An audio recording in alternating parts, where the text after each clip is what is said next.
All right. I think we should return to the 10-minute break, don't you? I used to like the 10-minute break just fine. So one of my friends said, he was an older guy at the time. Now he's 93. He's really lasted a long time. He says, man, you're going to kill us. And he says, 10-minute break, exactly 10 minutes. That was it. All right. But that was years ago. He's 93. He's 93. Didn't kill him at all, you know. It's the psychologist, Robert Gerard. Very, very progressive. Okay, what was it? 451, did she say? Or 541? 541. No, it can't be 541. That's not right. 2. No, that wasn't it at all. All right. This is called speed reading.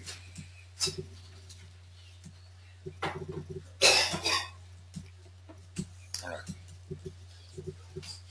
Almost there. All right. Purity, dedication, love, and service. Purity, dedication, love, and service. Okay. Now we're going to go on to the various quaternaries we're trying to appreciate at this point. These are the qualities necessary for the white magician. Spiritual attainment at the peak, purity in the north, dedication in the south, love in the east, service in the west. So we must recognize the 4 which constitutes the 1, and I suppose that's these that we just looked at. Looks like it. Well, the 4 that constitutes the 1, like that. The all-inclusive 1. We must recognize the city which stands 4 squares, so that's the recognition of humanity. And then the white magician must recognize the cross which stands in the heavens, upon which the cosmic Christ is crucified, and on which the white magician brings, being a cell in the body of the cosmic Christ, is also crucified. Wow, that's beautiful. The white magician as the cell in the body of the cosmic Christ. Of course, in a way, we are all cells within our planetary logos. What is the cosmic Christ? We're given kind of a interesting statement.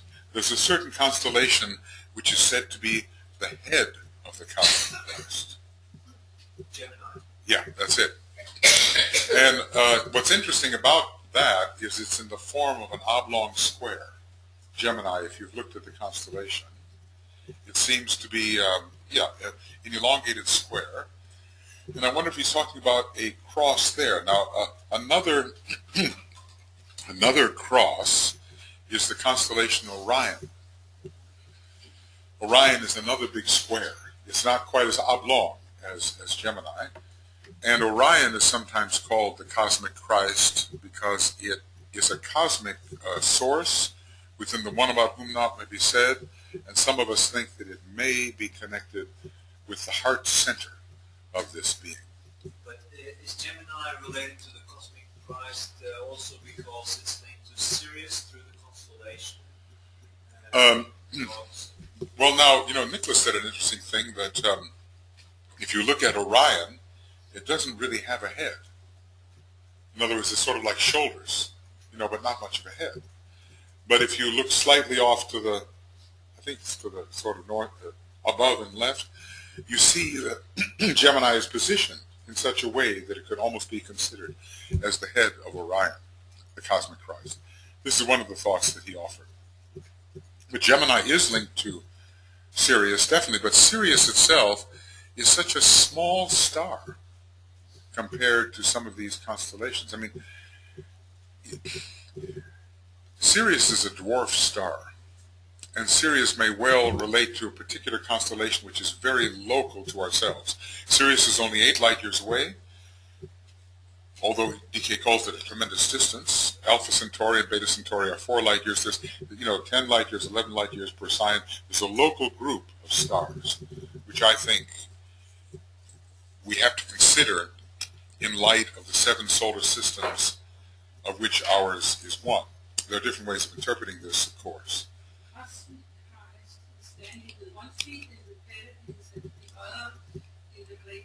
In the Great Bear. The cosmic, yeah, that's another thing to be said, yes. The cosmic Christ stands with one foot in the Pleiades and the other in the Great Bear. And I wonder, astronomically, where does that put, what is the relationship between Orion and Gemini in relation to that picture? So, in other words, if we look at, well, we have to get out our, the map of the heavens right now. We can't do that right now, but maybe sometime to look at the relationship between Pleiades, the Great Bear, and Gemini. I don't think they're not exactly contiguous. The Great Bear is quite far north, Pleiades is relatively far south. Is Gemini somehow between them? I'm trying to actually visualize the. It's very far in the north, yeah. Yes. Much more south, yes. 20 something. Yes. Relatively north, but it's still, it's a little bit farther north than the Pleiades, I think. Yeah. So the question is because Gemini actually does have feet.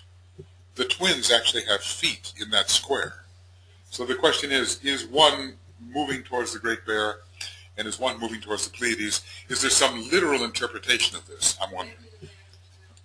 I could go into the astronomical picture right now, but it would take me 10 minutes to get it. So, and I don't think it's worth to do it right now. We'll have to investigate it a little later. Well, anyway, the white magician must recognize the cross which stands in the heavens, upon which the cosmic Christ is crucified, and on which the white magician, being a cell in the body of the cosmic Christ, is also crucified. It's almost like you could say, what are different definitions of the cosmic Christ? How cosmic? You could say it's the love nature of the universal logos. That would be the truly, truly cosmic Christ. You could say it is the second aspect of the one about whom naught may be said. In other words, the consciousness aspect of the one about whom naught may be said.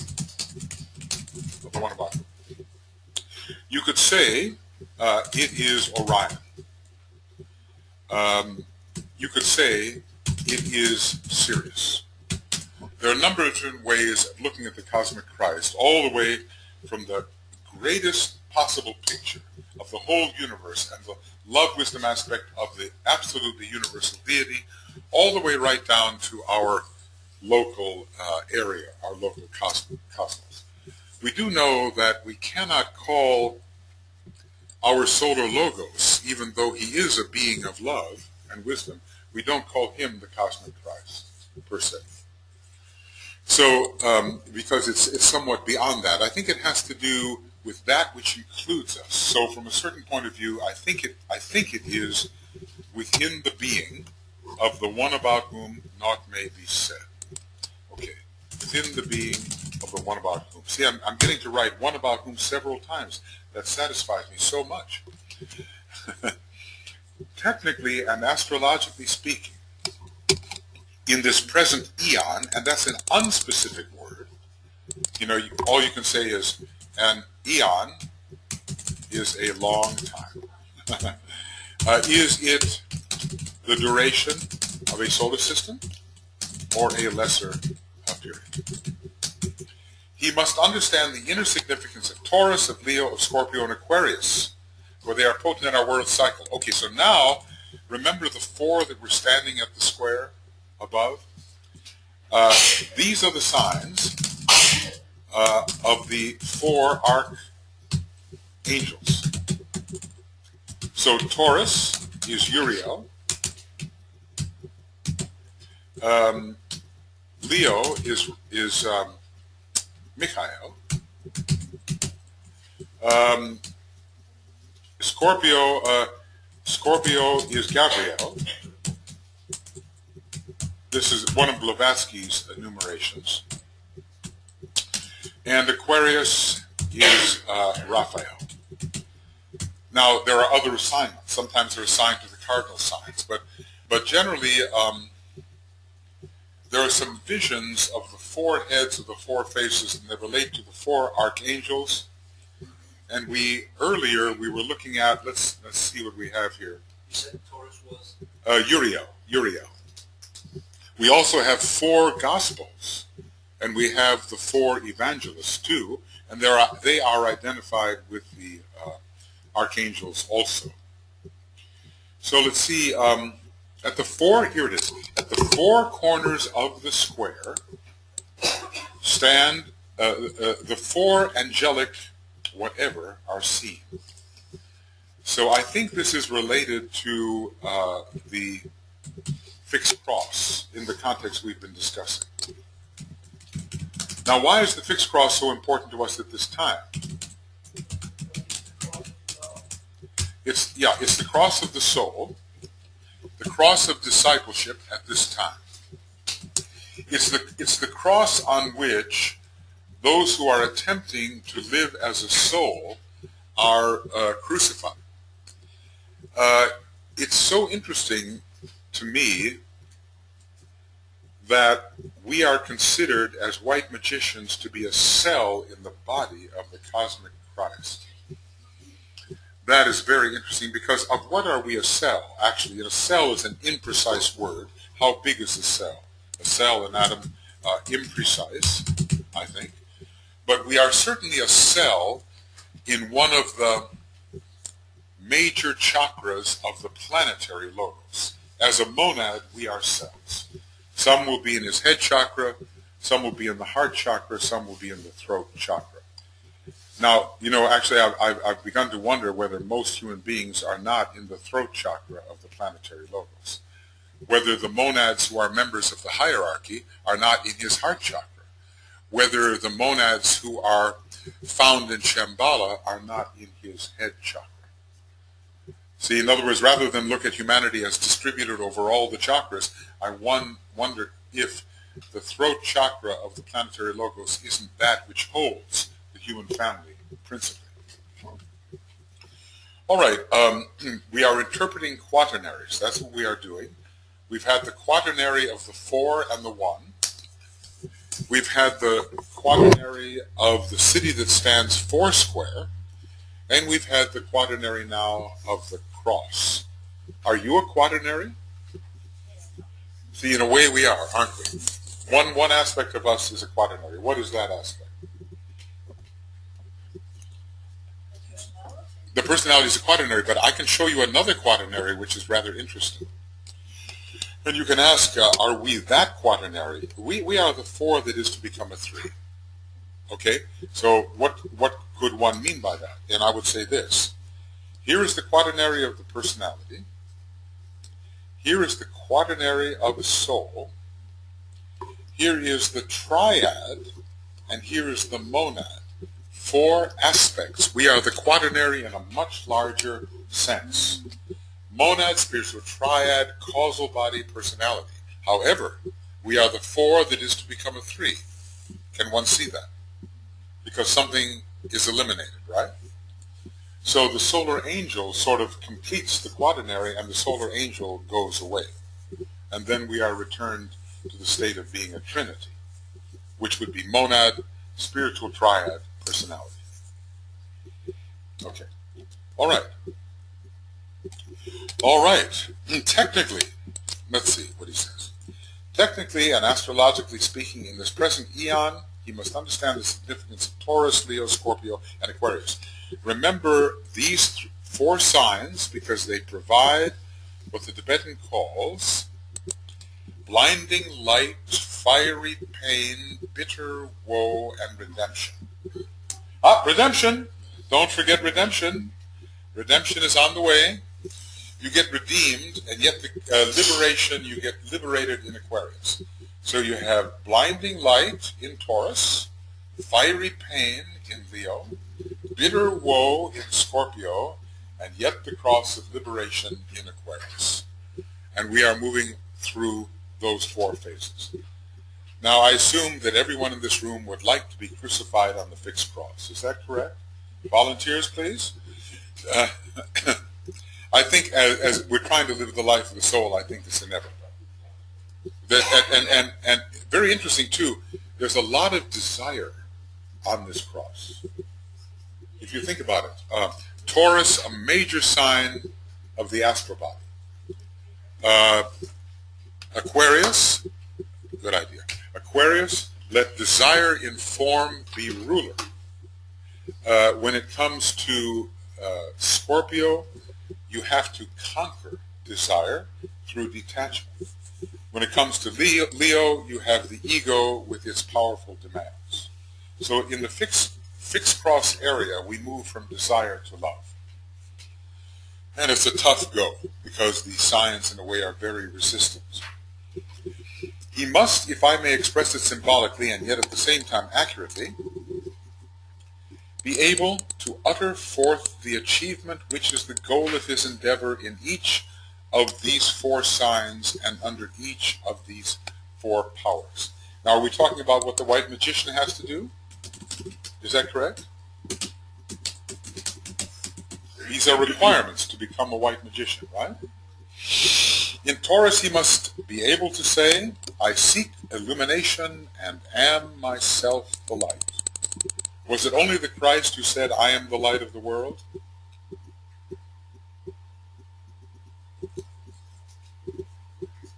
According to the Tibetan, 2 others said that as well.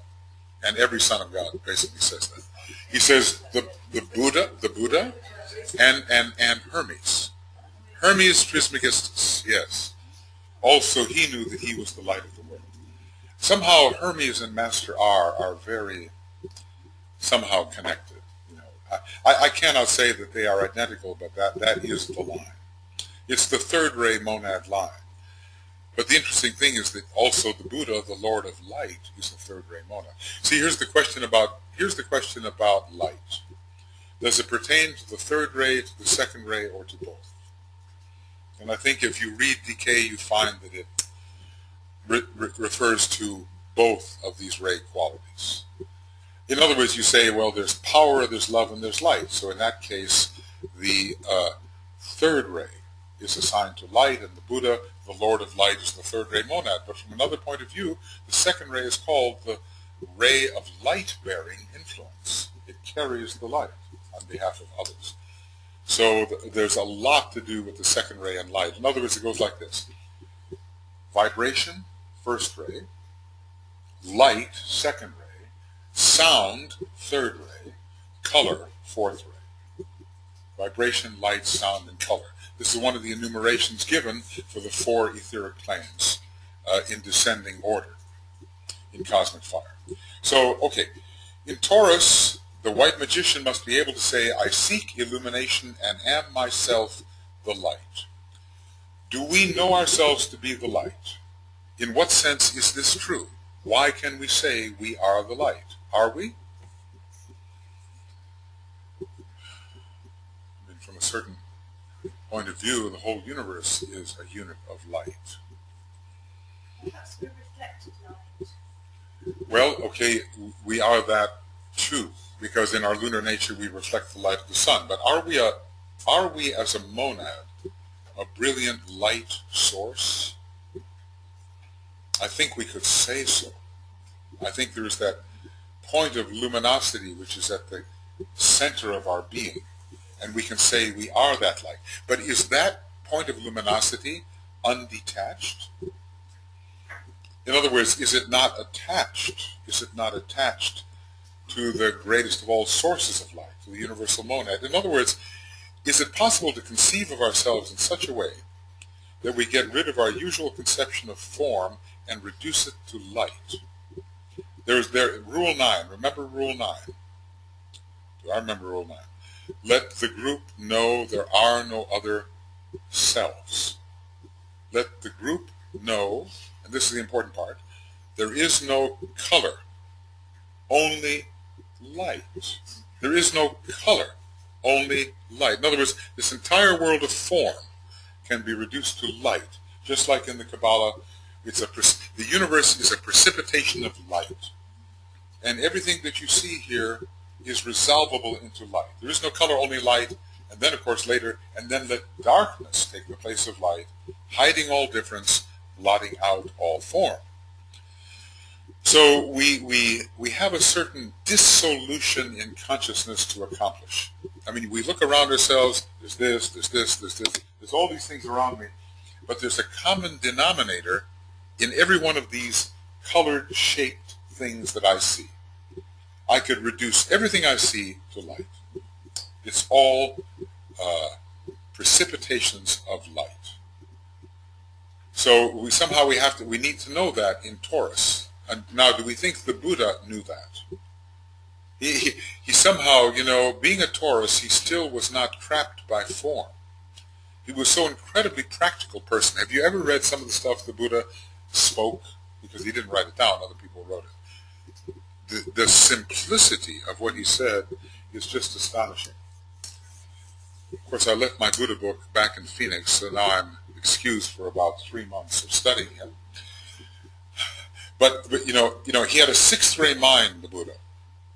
And when you see how he delivered his truth, it's so simple that no defense you could possibly put up would prevent it from penetrating your consciousness.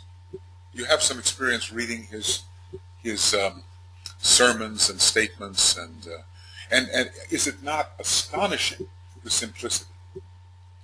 As a matter of fact, let me speak about the Buddha's simplicity in an interesting way, taking a slight digression here to page 518 of Discipleship in the New Age, Volume 2. And I think you will appreciate the idea of simplicity and Shambhala from this reference. Because he's talking about the different kinds of second-ray souls, and he's saying, as I study you, my brother and my friend, and as I look ahead at your life of service and of right intention, one word stands out in my consciousness for you. That's so good. You see many things, and one word stands out. To it, I referred earlier, the word is simplicity. I stated that in earlier writings that the simplicity of the soul opens the way into Shambhala. The simplicity of the soul opens the way into Shambhala. That was and is an essential key statement for you, and now here's how he describes it. Those upon the second ray, as you know, fall into two groups, generally speaking. There are naturally numerous exceptions. Okay. Souls on the wisdom aspect of the second ray go to Shambhala and join the great council in some capacity or another. Such a one was the Buddha. Shambhala, Buddha, simplicity, first aspect of the second ray. Okay, and then, that's the guru, that's the guru consciousness. When I look at Yogananda's teacher, I think he was a one like that. Sri Yukteswar. Bound or yoked to Ishvara, I think is what it means. Those on the love aspect of the second ray tread one or other of the various paths, primarily that of world saviors. They become the divine psychologists and world teachers. The Christ combined in himself all these three great traits, psychologist, savior, and teacher. And then he gives a third division, of which he himself, I think, is a representation. Those in this second group of souls upon the second ray likewise fall into two groups. They follow the way of specialized detail and of a comprehensive inclusiveness, and are the outstanding occultists. Now that's Master DK. And the other group is distinguished by pure love. So So we have the Buddha, the Christ, and someone like Master DK. The 1, 2, and 3. And my main point was to say Shambhala, Buddha, simplicity, and the first aspect of the second ray. All right, so I seek illumination. I am myself the light. And in your disidentification exercises, I would suggest that you don't allow yourself to conceive that you are any form at all. If you see a form, you know you are not that. So in other words, if you see a body, if you see a petal, if you see a jewel, none of that counts. It's all just a temporary precipitation of the one light. So it's an exercise in abstraction. If you can stand back and back and back and get rid of every form that you think you have been or are, you will be left with something like the light, and even the light itself will have to give way to darkness. Then let darkness take the place of light. So that's very abstract thought, right? You know, because you are abstracting. But Taurus will give that to you, and Vulcan will help. Okay, now Leo will say, I think this is very interesting what Leo says. He says, I know myself to be the one. I rule by law. Well, you know, I am that, I am that, I am. These are all Leo statements. It's the whole question of what the identity is.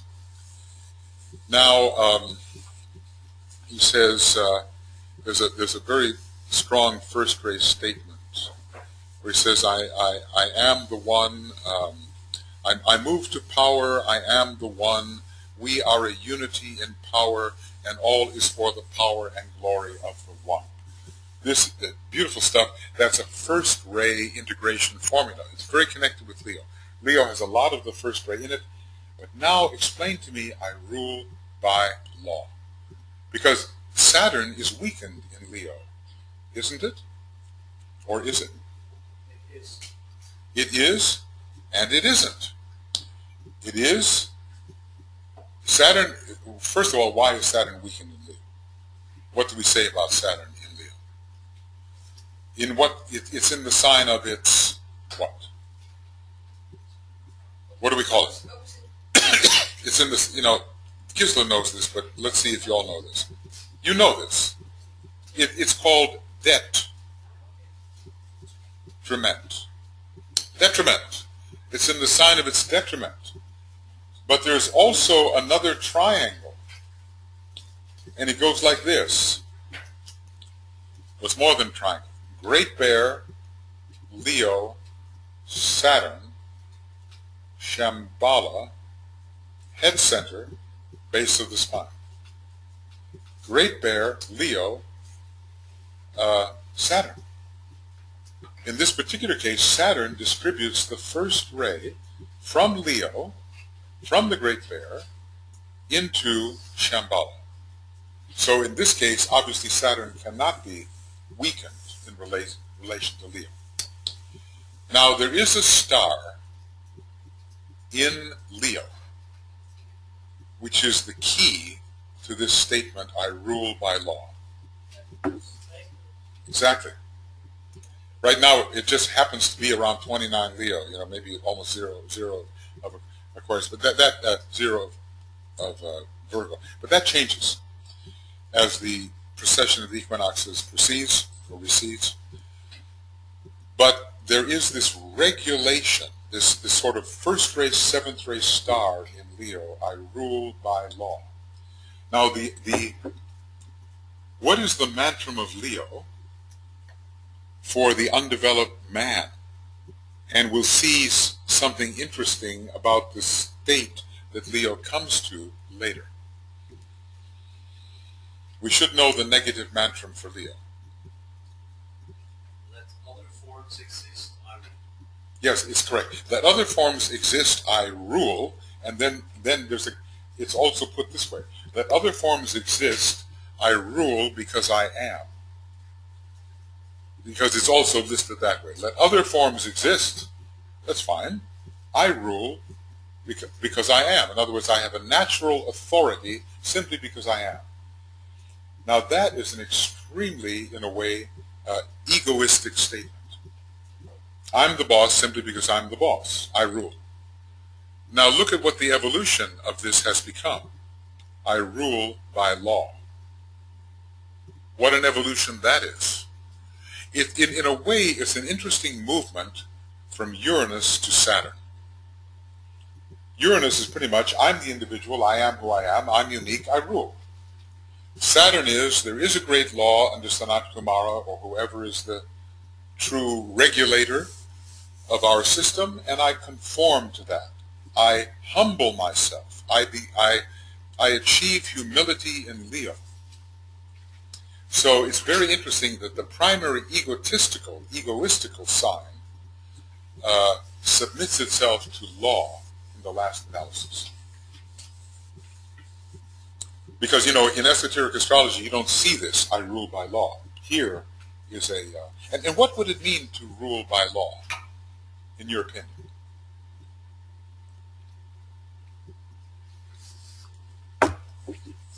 Just, Universal law. Universal laws. Did you what? Universal laws. Universal laws, and how would I rule by law? Yes, if they would be high laws, absolutely, yes. Universal laws or divine laws or whatever, yes. And you were saying? Someone over here? No, I said say universal law. Yeah, universal laws. But here's what it says. I rule by law. So I don't rule according to my own whim. I don't rule by my desire. I am the agent of universal law. I submit myself to universal law. Yes. The Buddha was a great one at this. You know what Master Morya called the Buddha, his name? It's really interesting. The lion. In the Agni Yoga books, when the lion shows up, that's the Buddha. The snow lion? Ah, they call him the snow lion in Buddhism? Okay.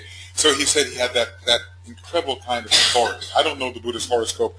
I suspect the tradition has him with the sun in Taurus and the moon in Scorpio.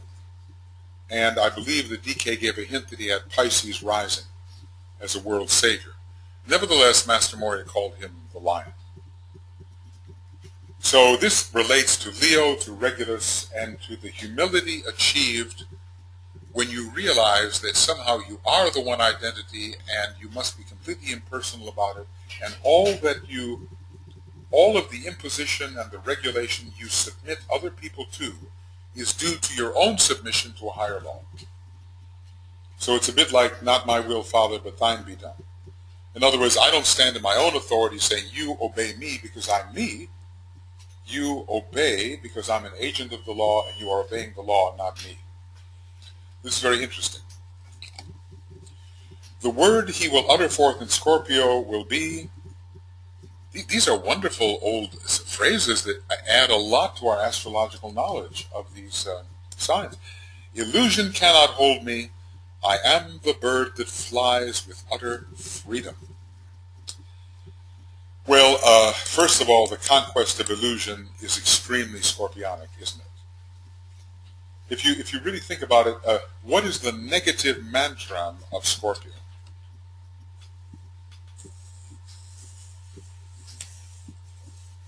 Because we're so used to saying warrior am I and so forth. But what is the more ordinary mantram of Scorpio? And you'll see where illusion comes in. I'll give you a hint. Let Maya. Hey, let Maya. Let Maya flourish and deception rule. Very good. Let Maya flourish. You know what? I didn't put on my... I hope this has been able to record. I'm talking pretty loud, of course. Okay, let Maya flourish and deception rule. Let Maya flourish and deception rule. Illusion cannot hold me. Where is illusion found, and how is it overcome? You disperse Maya, you dissipate glamour, and what do you do with, you dispel illusion, and is illusion of the Buddhic plane? No. Yes, illusion is of the mental plane. And there is a very interesting planet connected with Scorpio that is involved in the dispelling of illusion through the introduction of the intuition into the mental field. And what planet is that? Exactly, it rules Scorpio. Exactly. The hierarchical ruler of Scorpio is Mercury, the dispeller of illusion, and the creator of illusion on a lower turn of the spiral. You know how Mercury people can be when the third ray starts going in that particular planet. And they're just going to spin a web of thought, and it's just completely veiling the truth. Until there comes the unveiling of illusion, dispelling of it through the intuition, which Mercury also rules. Now, there is... I love the idea of Mercury or connected with the intuition and called the transcendental mind. The transcendental mind is the mind of pure reason. It doesn't have to reason to arrive at the purely reasonable. You know what I'm saying? Okay, I am the bird that flies. Well, does Mercury have wings? Okay, so it has wings on its heels. It flies onto the Buddhic plane. We have flights of intuition. But what is the exalted planet in Scorpio?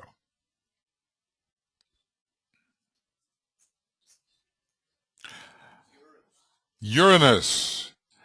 Listen, Gisela's the teacher of astrology, so he knows these things. The rest of us have only been taking the course for 15 years. All right. Uranus. So look at this. Flies is Mercury, and freedom is Uranus. One the hierarchical ruler, and the other the exalted ruler. Illusion cannot hold me. And we have the sudden dispelling of illusion through the flash of intuition, which is also Uranus as well. So I find these phrases extremely revelatory.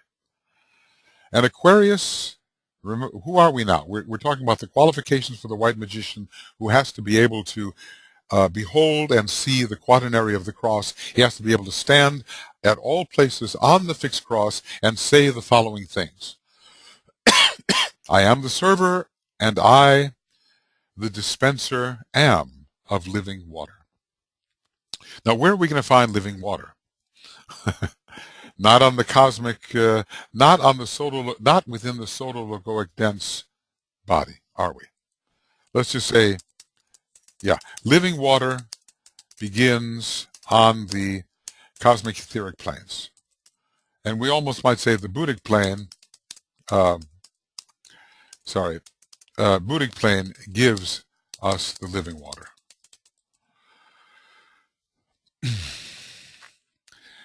Okay, so now, boy, this is a stiff requirement. Look what he says. If we want to be a white magician, we have to stand at the four corners of the cross and be able to speak for the light, have rulership over ourselves by our submission to the law, overcome all illusion, fly with utter freedom in the intuitive levels, and serve by giving the living water to everybody.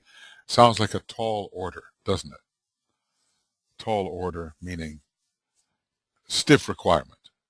Hey, but you know, these high requirements in one type of individual will produce depression, and in another type of individual, keen aspiration and determination to reach the goal. I assume we are of the latter type. Okay. Now, moving on. These occult qualifications upon which I have thus lightly touched must be studied by the aspirant as he studies them and lives by these rules And as he studies them and lives by these rules, various qualifications will emerge and will distinguish him. So what is DK saying here? The study of these qualities somehow contribute to their appearance within your nature. He seems to be saying that, doesn't he? He says the best way to become loving, what does he say? Do you remember that? The best way to become loving or filled with love is to, it's astonishing what he says. Because it's, in a way, it's so simple and you wouldn't expect it. He says, is to meditate on love. You know, you don't go out there and I'm going to make myself be loving. You know, no. Apparently, in the deep reflection on the nature of love comes the power to be loving. All right. So meditation is an action, isn't it? Okay. So, okay. It must be remembered that all I have said here, or here said, has a different meaning on each plane and in relation to the 7 stages of consciousness as these express themselves in the 7 fields of awareness. So lest we think we have mastered it, he tells us all of the qualifications. Now, DK is, in this book, the word aspirant is used a great deal. Why is that? What is DK's job? Of? Exactly. DK trains aspirants for initiation. He's treating us here as if we are aspirants to be trained for initiation. And he's undertaking especially the training of the astral body in this book. This whole treatise is a book on the control of the astral body. Of course, it's been ages since we have transcended the need for that control. Is it not so? But he's speaking to us about essential things. Look at the Dalai Lama. He's speaking somehow to the emotional consciousness of humanity. And he's speaking about where the major trouble is. He's a kind of a representative of the Buddha of love in a way. And he's blessing and healing emotional ills. He speaks so much about harmony within the astral body and in relations. The Dalai Lama, though brilliant, does not come forth as an intellectual, does he? In other words, you say, oh, well, that's an intellectual. He's up on the plane of mind. I can't understand him. Not at all. He's transcended that. He somehow has made that so natural and living in his own nature that he represents the Buddhic energy. And the Buddhic energy speaks to the emotional body and tries to bring love into the emotional body. Is it needed? It's the thing, isn't it? Yeah. Okay. If you really want to look at a member of the hierarchy who's out there, I would say that he would be one. And, you know, the stories I hear about Mother Amma also suggest the same. And every once in a while, someone stands forth because of their great service. Selfless, spontaneous, natural service. And they're not trying to be anything. They are what they are. Okay. All right. Moving on. Finally, as far as the aspirant who reads these instructions is concerned, he must have transcended the 4 noble truths. Learn the meaning of the 4 Gospels. I think he's hitting a lot on number 4 here. Don't you think so? How did it all go? The magician must note the 4. How does it start? The magician must learn the meaning. What is the word? Read the rules, someone. Note in his work the shade of violet that they evidence, and thus construct the shadow. When this is so, the shadow clothes itself, and the 4 becomes 7. He starts out with the 4 ethers, and before you know it, he's expanding into all of these related quaternaries, which he's telling us that the magician also must note. So DK says, well, this means not what it seems at first sight. There's much more to it. All right, now, someone off the top of their head, give us the Four Noble Truths. These are foundational things. So what's the very first one? Yes, suffering. Life in the phenomenal world is inseparable from suffering. What's the second one?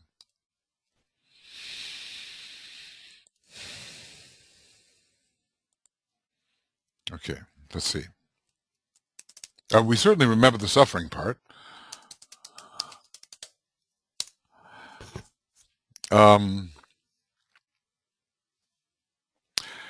Desire for life in the phenomenal world is the cause of suffering.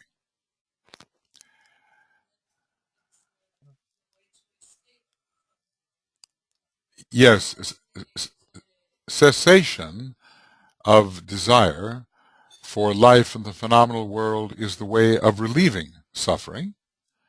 And then the next would be, which would be the Noble Eightfold Path. I think, dear friends, we better be sure of the Four Noble Truths. Here it is. He endeavored to formulate into the Four Noble Truths, most of us know this, that existence in the phenomenal universe is inseparable from suffering and from sorrow. The phenomenal universe in this case would be the dense physical body of the solar logos, or the lower three planes of the cosmic physical plane. That the cause of suffering is desire for existence in the world of phenomena. That the cessation of suffering is brought about by eradicating all desire for existence in this universe of phenomena. And finally, that the way to the cessation of suffering is by treading the Noble Eightfold Path, wherein are expressed right belief, right intentions, right speech, right action, right living, right endeavor, right mindedness, and right concentration. The Buddha really summed it up in 12 directives.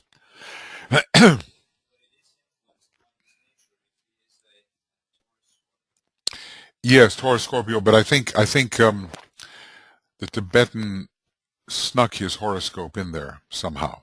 I do believe he has the Pisces ascendant, which puts him on the line of the world's saviors, which is understandable. I think also, well, I don't think, DK said so, that Master Kuthumi has a Pisces ascendant. When it comes to the Christ, I think the Christ has a Pisces ascendant. Something like Sun in Libra with Pisces ascendant. Prince of Peace, you know.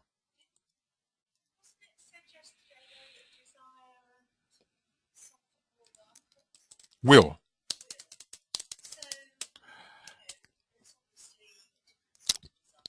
Yes, yes. You know, you can't get rid of desire. Even the solar logos has desire. You can't, but you can, as Master Moria says, you can co-measure your desires. You can choose the higher desires. So even if we think we get rid of the human desire for life in the phenomenal worlds, we cannot be rid of that power which reunites the universe. Absolutely. Absolutely. There's no way to dispense with that. Okay, alignment. Let's see. Cancel. And I just want to say the four, I know I've written this down many times, but I want to have it in the AAB extracts. Four Noble Truths. I think, you know, one could spend a lot of time pondering those truths and seeing whether we have achieved that existence in the phenomenal universe is inseparable from suffering and from sorrow, and especially on our planet, at least in terms of the local understanding we have. We are uniquely the planet of releasing sorrow and purifying pain. Okay, so we'll all agree there is suffering. Suffering happens. The cause of suffering is desire for existence in the world of phenomena. Now, we're all back. We've all come back in incarnation. Somehow we must have desired something further, or perhaps simply to expiate the wrongs and to make harmony and to bring release. Now, I guess each one of us should ask, have we eradicated all desire for existence in this universe of phenomena? Have we done that? Eradicated all desire for existence in this universe of phenomena, the lower three planes? Maybe not. You know, if you think that things are looking pretty good in heaven, you haven't eradicated desire for existence in the phenomenal world. In other words, if what the Buddha is saying, if we want to live in the dense physical body of the Solar Logos, we are going to suffer. If we so reorient our lives that we seek to live within the cosmic ethers, then suffering as we know it will come to an end. So he really cut through all of the complexities with which people veil their understanding of life. So we could ponder right here the path of detachment and those things in the phenomenal world to which we are attached. I'm sure we all have our list of things to which we are attached. Right here, you know, this is sort of the no-nonsense approach to liberation, the Four Noble Truths and the Noble Eightfold Path. If we can fulfill these 12 things, then we've done it, you know. So I'm always a little bit humbled when I look at these because they're just so straight to the point. And there's so many preoccupations in life that can just take your mind off of the fulfillment of these particular correct things. Okay. Well, we're studying fours. In this fourth round, we're studying fours. There are four major rays and four noble truths. Everything corresponds to the number of the process through which we are going. And we're studying a rule that has a quaternary. Let the magician note or recognize the four. So he's helping us recognize the four. Okay, so now, going on. So I guess we're all agreed that we have not transcended the Four Noble Truths. But we are on our way, right? Now, you know, I'll tell you what, the people who say, this is my last incarnation, I'm all finished with Earth, I don't like it here anymore, I want to be somewhere else, they have not transcended the Four Noble Truths. Because if things were a little more pleasant here, they'd like it just fine. So that's not the same as having lived through and exhausted your attraction to these lower worlds.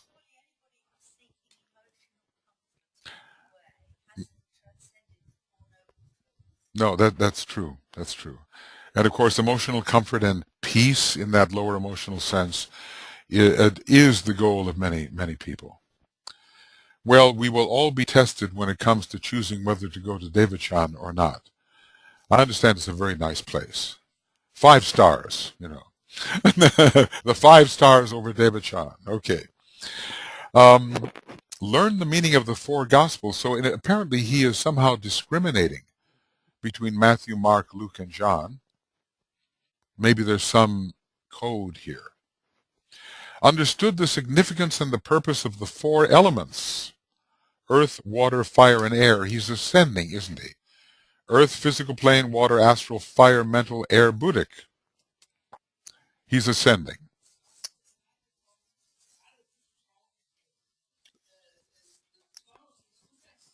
The fixed cross.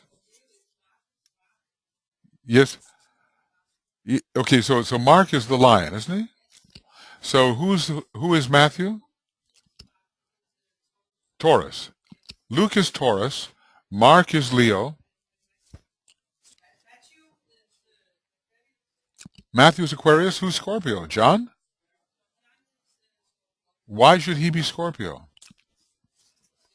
I mean, in other words, that's just the assignment that's been given to the evangelists.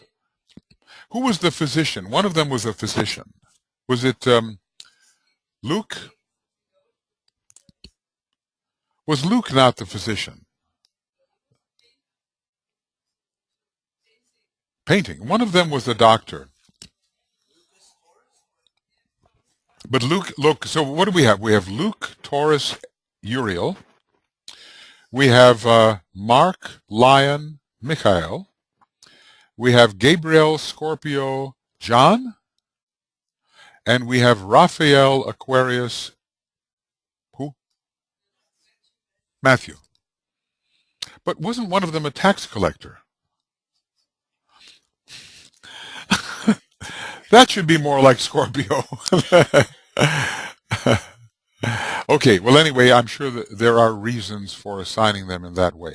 And we are making correlations at this point. So do we understand the significance and purpose of the four elements? I think we do. We need practicality, we need sensitivity, we need mentality, and we need intuition. So maybe in a nutshell. And esoterically speaking, passed as a savior through the four kingdoms. Boy, he's saying some very deep things here. Have we esoterically passed as a savior through the four kingdoms? Now, what does that mean? What are the four kingdoms? Are we talking about mineral, vegetable, animal, and man? So somehow it's a saving attitude towards the microcosm. And our attitude towards the kingdoms of nature is one of a custodian, a steward, a savior, etc. This latter phase will only really be understood at the fourth initiation. I'm very relieved.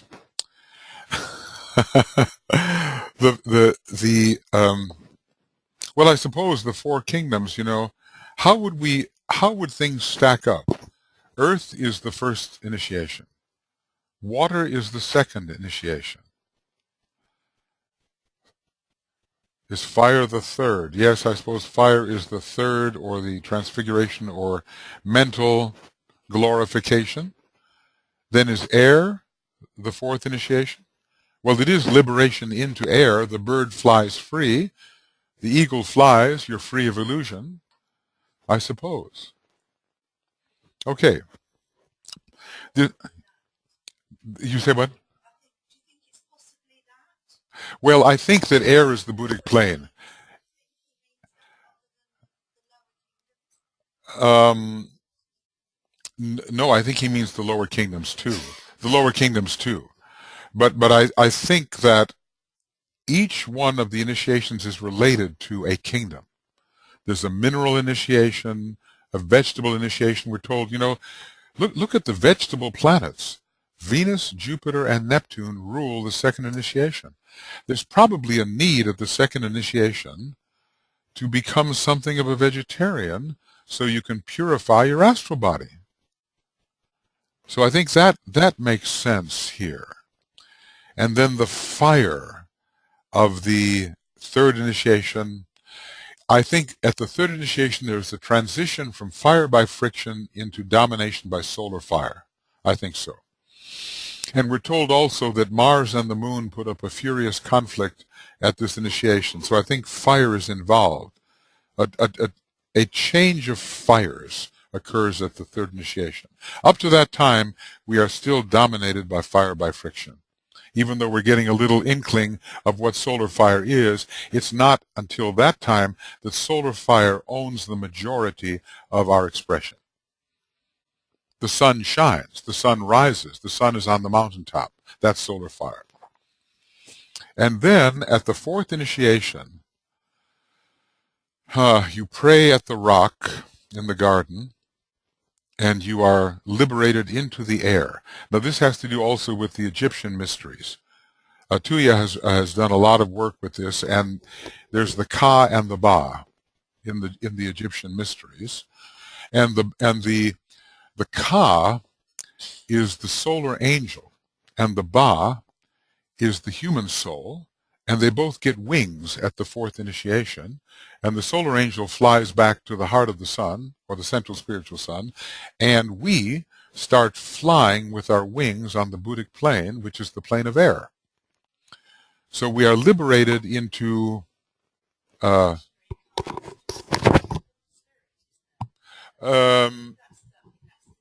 may be. It may be. I was just thinking of some of the diagrams and the pictures. Okay, so anyway, at the fourth initiation, we learn the purposes of the four elements which are related to the four initiations and the four kingdoms of nature. We're really having a workout on the number 4 here. This latter phrase will only be really understood at the fourth initiation. When he has done this, he can say, "Desire holds me not, with freedom now I stand.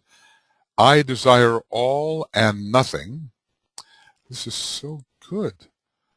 All these good old Atlantean chants, you know.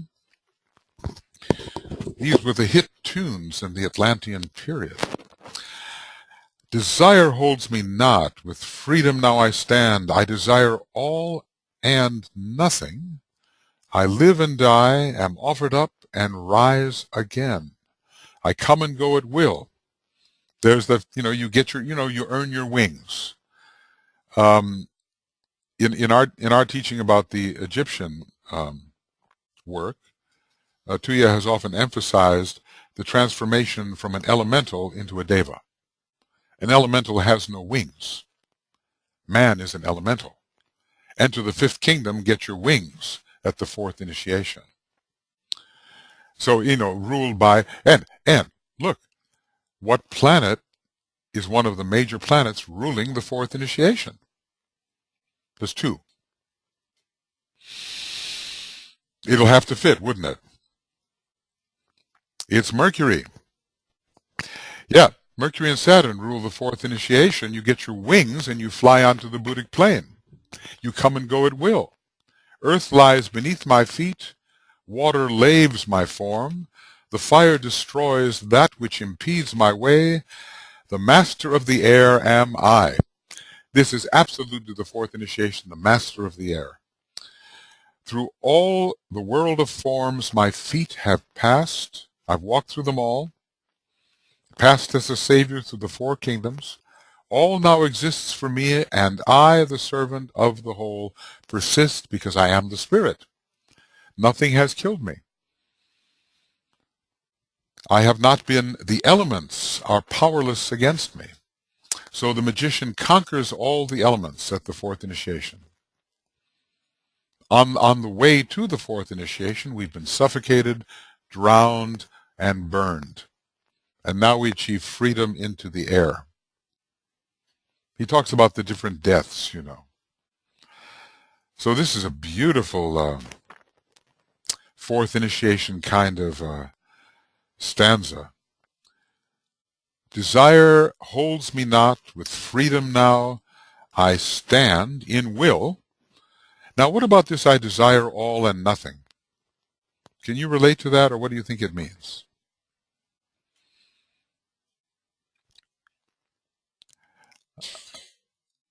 Is it true of us? I desire all and nothing. Nothing in particular, and everything in general. The whole world. I desire to become the whole world. Naught is but me. Not satisfied with any one thing, one needs to be all things. One is identified as all things. I desire all and nothing. I live and die, am offered up as a major sacrifice at the fourth initiation, and rise again at the resurrection. Now the resurrection technically is the 7th initiation, but there is a resurrection associated with the 4th, where you rise from the dead into the higher life of mastership. The slain master rises, and the lion picks him up. The lion's paw. This is what elevates the master, the slain master, to the 5th initiation ruled by Leo, the 5th sign, where the great revelation is given to us of the cosmic paths. I live and die, am offered up and rise again. I come and go at will. What is the phrase in the Bible? The Spirit bloweth where it listeth, and naught can know the place from whence it has come, nor whither it goes. Something like that. The Spirit goes where it wants to go, like the wind. It's in the Bible. And those who are born of Spirit are in this way. But to be born of Spirit, what does that mean? That means we've had some kind of monadic initiation. Those who are born of Spirit. Earth lies beneath my feet, and the water washes me. I am pure, and the fire destroys, burns away all impediments, and I'm in the air, the plane of air. Through all the world of forms my feet have passed.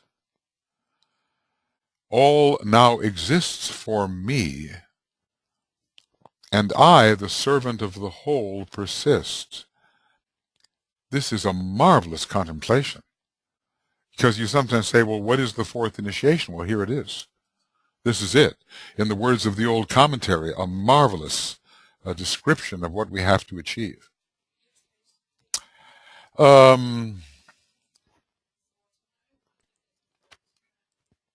That sounds good. Study these words. Here, I'll put it down. 549. Study these words.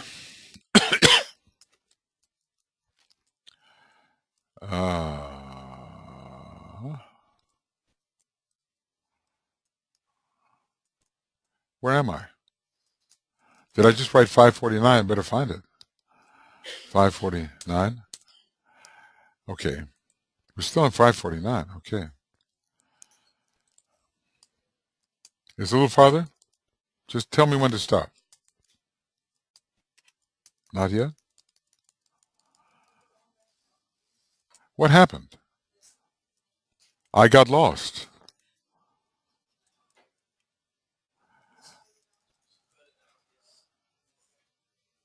Further down. Give me 2 words.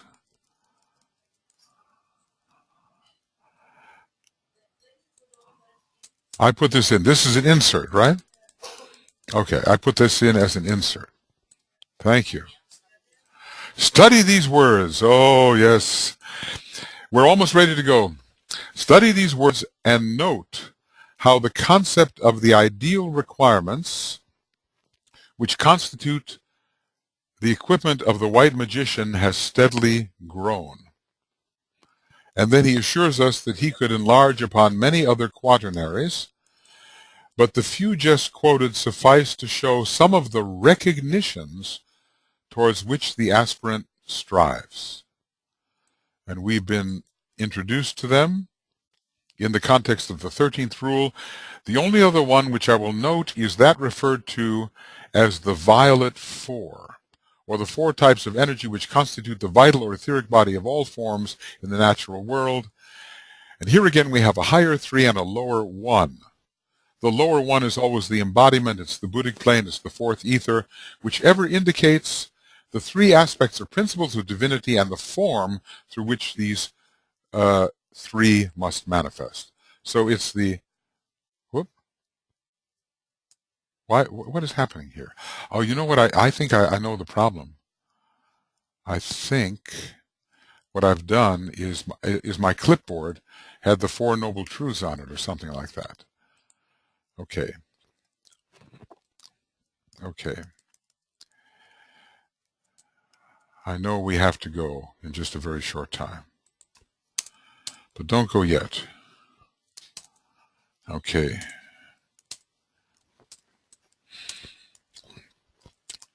Okay, so he's going to enlarge on the quaternaries, and we will take this up after lunch. Yes, we're not going to go any further than this right now. See, what time is it? It's time to almost go. Almost. They start eating now at 12:30. Is that correct? Okay, so we'll just hang in here a little while longer because we don't want to crowd the patients. In other words, he's giving us more and more recognitions towards which the aspirant strives, and the only other one is the recognition of the violet 4, or 4 types of energy. There's always a higher 3 and a lower 1. And through the 4, spirit must manifest. Astrologically, what is the formula of the 3 plus the 1?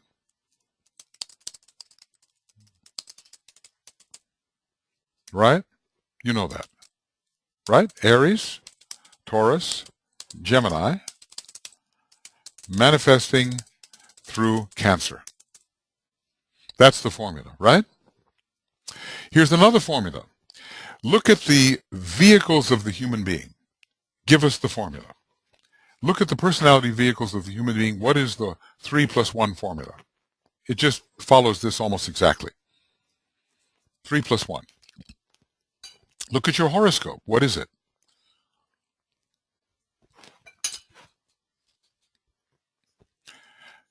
What is it? Mental body,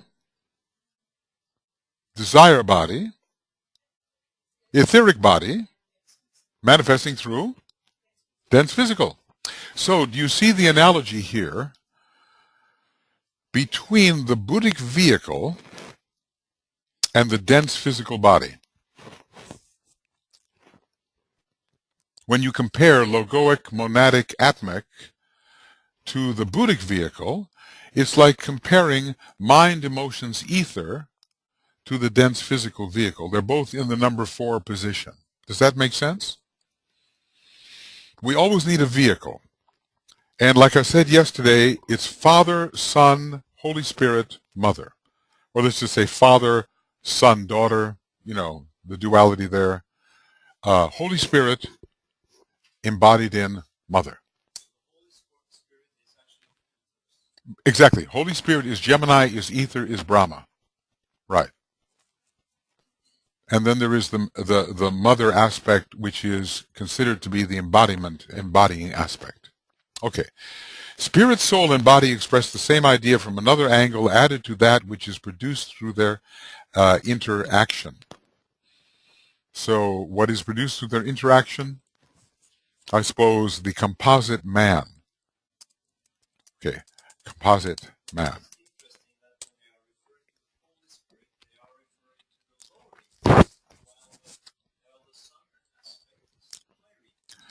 Okay, but now let's look at it this way. Let's take a look at this map.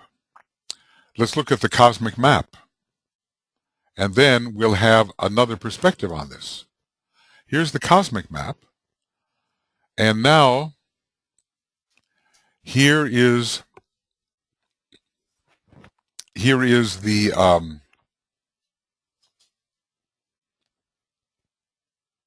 Father, the Son, and the Holy Spirit is the 4 cosmic ethers. And the Mother is the lower 3 cosmic planes. That's another way to look at it. From still another perspective, the Holy Spirit is the 4 supercosmic ethers. And the body, or the Mother, are the lower 3 cosmic planes with all of their subplanes. And on it goes, using the same type of pattern with every type of plane, cosmic plane, supercosmic plane, supercosmic plane, and on until we have reached 10 dimensions.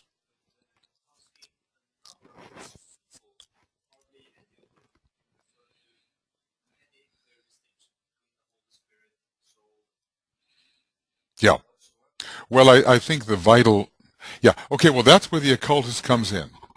And the occultist has to help educate people who are in need of these distinctions. Do you find that you do that? He's in contemplation deep at the moment. I think he answered me silently. Okay. Okay. It must ever be remembered that from the point of view of reality, what we call the dense physical body, tangible and objective, is but illusion. Somewhere he talks about it as being sort of an aggregation or it's it's like a clogging, he calls it. That's not exactly the word, but the word is like clogging, or it's a gathering together and a densifying. I can't think of the word, but it's a very good one. We are told again and again in the ancient writings that it is not a principle. What does it mean that the physical body is not a principle? See, what is a principle? You see, a principle is a dedicated energy. It's an energy which represents the will and intention of the superior logos. That is a principle. In other words, we have a logos of our solar system operating on the second ray. He has 7 principles, and these 7 principles represent his will. Does the dense physical body represent the will of any logos who is presently existing? No. It represented the will of a logos who used to exist, or an incarnation of a logos expressing in a certain way. So the principles somehow carry forth the will of the hierarch, and then you hit the dense physical plane, and what happens? A different will is operative, colored and patterned by a previous type of dispensation. In other words, the third aspect goes its own way. It says, I don't go along with you. You're in the second solar system. I like the original solar system. And that's how I pattern myself. So there's a huge cross current. That's the word I've been looking for. When 2 currents come together and disturb each other, it's a cross current. And we have a cross current occurring on the physical plane. Right here. And why does that cross current exist? You know, it's like St. Paul said, all of my tendencies, that which I would do, I do not do. That which I would not do, I do. And oh, wretched man that I am, who will save me from being a Scorpio? He said something like that. He was a Scorpio. He was a Scorpio, we are told. Maybe that was his sun sign, probably. So right here on the physical plane, in come all the principles saying, shape up. I'm representing the logos.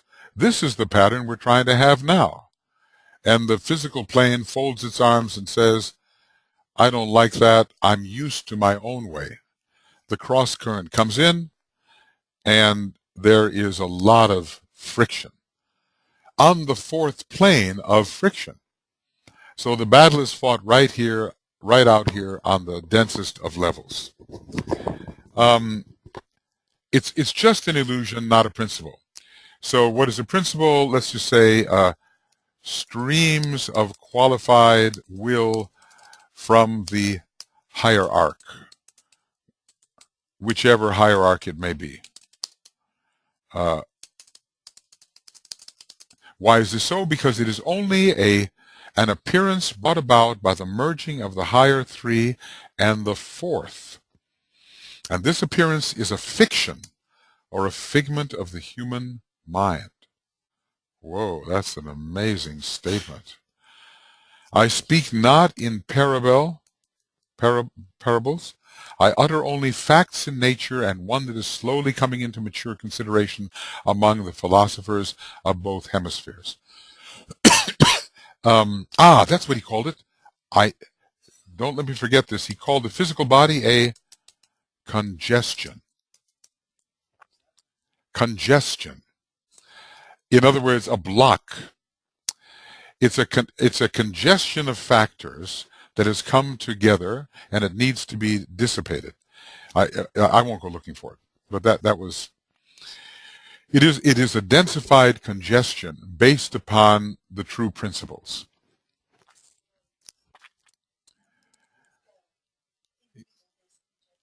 Yeah. And it needs to be, because one day we will not have a physical plane on this planet. It will all be etherealized. It will all be gathered up into the ethers. So he says this is an appearance of fiction of the human mind. It's almost like Kant is saying that, we see according to the structuring tendency of our perceptual apparatus. Apparatus. In other words, according to the mode of our perception, so is what presents itself to us as reality. We are looking at, who knows what we're looking at, but our consciousness structures it so we see density.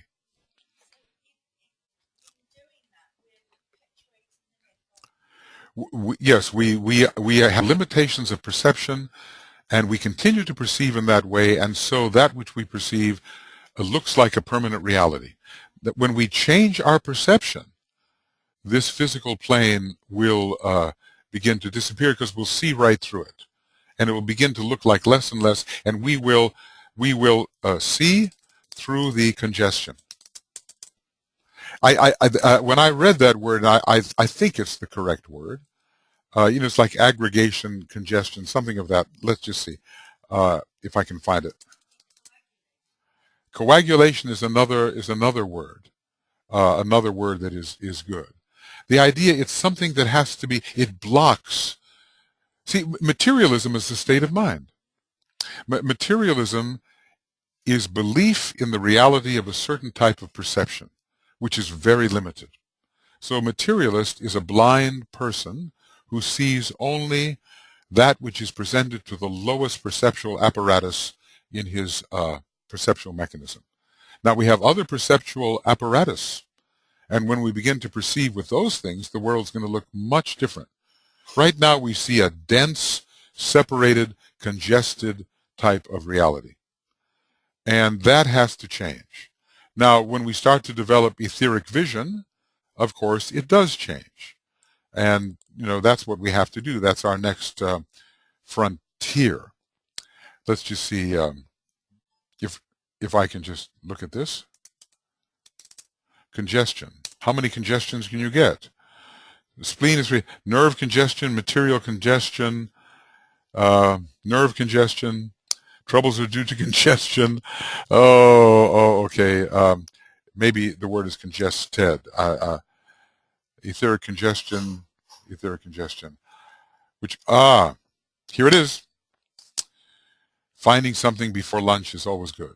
The dense, here it is. Whoop, sorry. Oh, this is good. This is so good. Every once in a while, DK says something really good. Have you noticed? Okay. The dense physical vehicle is not so much the result of whose work? Of the builders, of their work, as it is the result of the meeting of 7 streams of force or electricity, which causes that apparent congestion in matter that we call the dense physical planes. That apparent congestion in matter that we call the dense physical planes, the 3 lower subplanes. This apparent congestion is, after all, but the exceeding electronic activity of certain energy of the mass of negative atoms awaiting the stimulation which will result from the presence of a certain number of positive atoms. This needs to be borne in mind. So once a certain number of positive atoms stimulates these waiting, inert, negative tamasic atoms, there will be a dispersion of the congestion and the etherealization of what we call the dense physical plane. And then we will no longer have this outer crust. The dense physical body of the Logos will no longer be needed. There'll come a time when our true body will be our etheric body, and so it will be for certain planets, and so it will be for our solar Logos. And when you get rid of your crust, it shows you're really moving on into your true principled nature. Our physical body is a hangover. We're having a hangover. This physical body is a hangover. It matters the least, and we treat it as if it matters the most. We identify with it. We are so stupid. It's amazing how we have identified with this crust, this congestion. That's why Master Moria says, cut a hair and see what death is. See, zip, that's death. That's, getting rid of the congestion. The time has come. The timekeepers, the gatekeepers have pointed to their clocks, and we have no choice but to eat again and eat again. We live to eat again. All right, come back in 1 hour and 15 minutes, and but don't get congested.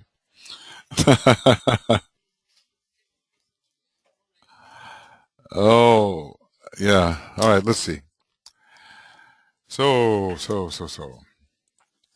Okay, so hi everybody. We have 19 of us, some of us that have been here for a little while, and some new people have come, and welcome to you. Bree, you've joined us here. Elena, hi again. Two Elenas. Gary is back. Heather. And Jeff, you're back again today. Grigorovich. And Leah, hi Leah. I'll tell you what, if you have any, Ron, oh, welcome Ron from Australia. You haven't been here with us yet. Nice to see you. And I think everybody else has been there. If you have some kind of question, at this point, I have just a few minutes. So just raise your hand, just touch the hand there. I'm not sure how it goes, but I think if you touch a hand, you will, yes, okay. Uh-oh, Elena. Okay, Elena, hi. Hello, Elena. Hi. Welcome from Slovakia. Have you got a question or a thought? Well, I just have a sort of a comment when you were going through the stanzas of the fourth initiation. Yes. There is a repetition of one word, and that is a feet. Okay, say that word again. A feet. Okay. Feet. Just spell it for me because I'm a little hard of hearing. F-E-E-T. Feet. Okay, good. Thank you. Yes. Yes, go ahead. Interesting. Feet. The feet, they are associated with the sign of Pisces. Yes, with Pisces, exactly. And Pisces is a sign of a savior, and yes. So it's he's never using any word, especially when he's repeating it somewhere, as in that stanza. And so it is a very significant symbol in relation to the fourth initiation. Yes. Emphasizing also the sign of Pisces. And I think that's correct. Path of the world savior. Yes, I think there's much at the fourth initiation which equips an individual to become the savior because they have relinquished their attachment, and so they are in a position to help others move in that direction. So good point, Elena. Thank you very much. What I'm going to do is just ask anybody else if they have a question we could go on discussing. Thank you, Elena, for that. Is there anybody else that has raise your hand, and I will call on you in the same way. We're going to get the technique of all of this worked out at some point. If you have any comment or any thought, just press the hand and I'll see that you have something that you want to say. Is there anything that you would like to say? Maybe not everybody is here. Some people, I think, have to leave their computer on so that they don't sign off of the webinar, but they have to go about doing their other things. Just like I'm leaving the webinar on so I don't lose you all and have you have to sign up at another for another webinar that I haven't prepared. Anybody else have anything you want to say? Okay. Well, look, if not, we will persist with this discussion, and we will, toward the end of the day, I'll ask you again for that, and to raise your hand if you have something you would like to say in terms of a summary of what we went through today. So it's good to be joined by all of you, and from all over the place, really. I'm very happy about that. So we will persist with these webinars and make it possible for us to study together, no matter where we may be located. So thank you. And now we have 1 hour and 15 minutes. We come back 1 hour and 10 minutes, 1 hour and 15 minutes, and we will resume our work together. Okay, very good. We'll see you in a little bit. Eleanor, you're the only one who had something to say. Imagine that. Imagine that. Now you can talk, Elena. Imagine that. Imagine that. Okay. Yeah. Well, you may be the only one who's here. But anyway, thank you. You go ahead. I am recording some of the parts, but I would love to have your recordings if possible. When it's Yes, finished. what I've done is I have a 4 gigabytes per day recording. This is huge. But what I'm doing is I'm compressing it down to 2 gigabytes and a little more. And there are some, if people are patient in the downloading of such things, it's possible for me to get a somewhat expensive sort of transfer program which can transfer huge files. And then you can download it and you can have like every day, and there'll be a complete recording of what the screen showed at all times. So I'm working on that, and you know, it's a lot of technical hassling, but I think it will be able to be done. And then, of course, you can have whatever is printed here, but there's more said than printed, of course. Yeah, that's exactly. I would prefer, I have it in a book, but Yeah. I prefer, you know, the audio. Yes, of course, you will have that. You will have that, and there's a way also to convert all of this video to audio, which would be a much smaller file. So